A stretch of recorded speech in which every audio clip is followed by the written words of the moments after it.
Hi everybody, this is Alchemist2, and I'm back again with another book review. I just recently read Colleen Coble's Butterfly Palace, and it is actually part of a series called Under Texas Stars, if you look on the inside. Blue Moon Promise is the first book, which I have not read. Butterfly Palace is the second, and Safe in His Arms is the third, which I plan on reading. And this is actually really fantastically written. I didn't know if I would like it from the beginning, but it takes place in the 1900s in Texas, and there's a killer about, and these women are mysteriously being murdered, and it takes place in a society of propriety and affluence, and of course a man who collects butterflies and displays them, and what's known as the Butterfly Palace. And it's there's a blue morpho that's part of this whole entire story, and it's very intriguing, and it's very sensationally written, and it keeps your interest, and it's very short, interestingly enough, and it's only, well, the reading group, I don't think I'm counting the reading group pages, but I think I should. The reading group guide is 316.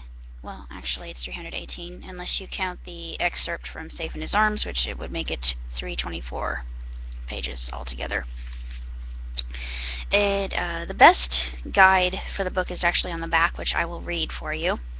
Elegance and wealth, privilege and politics. The extravagance of Butterfly Palace overwhelmed Lily's senses and nearly smothered her painful memories. She pushed away her misgivings. She was perfectly safe in this big house.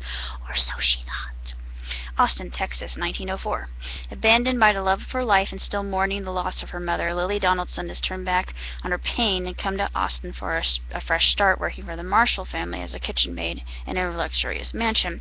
The tasks before her are legion, and her mistress less than pleasant, but Lily's new life will be, if nothing less, distracting. Then one night, while serving at a dinner party, Lily recognizes the man who abandoned her, Andy, her liaison from the livery stable, the blacksmith's son, sitting among the distinguished guests. Though he recognizes her, Andy does not acknowledge her aloud, and Lily is left reeling, flabbergasted, and irate. But before she can get an explanation, the path of the servant girl killer swerves very close to Butterfly Palace, sowing terror among the maids. Having come to Austin to start anew, Lily suddenly feels trapped in a spider web. How can she know who to trust? Shouldn't it be whom to trust?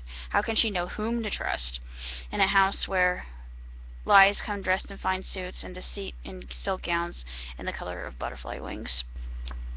And believe it or not, it's actually a Christian book, so I was also surprised by that. And the romance is very intricately woven into the story of the mystery and intrigue and suspense, which makes it all the more interesting. And it's historical. It's a historical novel. And I like the influence of his history involved as well, and the whole fact that it's, to me, it's very reminiscent of Downton Abbey, except it takes place in Austin. And that's what makes it all the more fantastic, I think. It's just really a well-written, well-developed book with a lot of characters that everybody can enjoy. And if you haven't read Colleen's books, I highly recommend that you would start with the very first one, which I haven't. But even if you go into Butterfly Palace, you will not get lost. It's one of those books you can just jump into and get hooked on right away, and just become so absorbed in the story that you wonder what's going to happen next. And it's just that well written, and you can see why she's such an elegant spinner of a good yarn.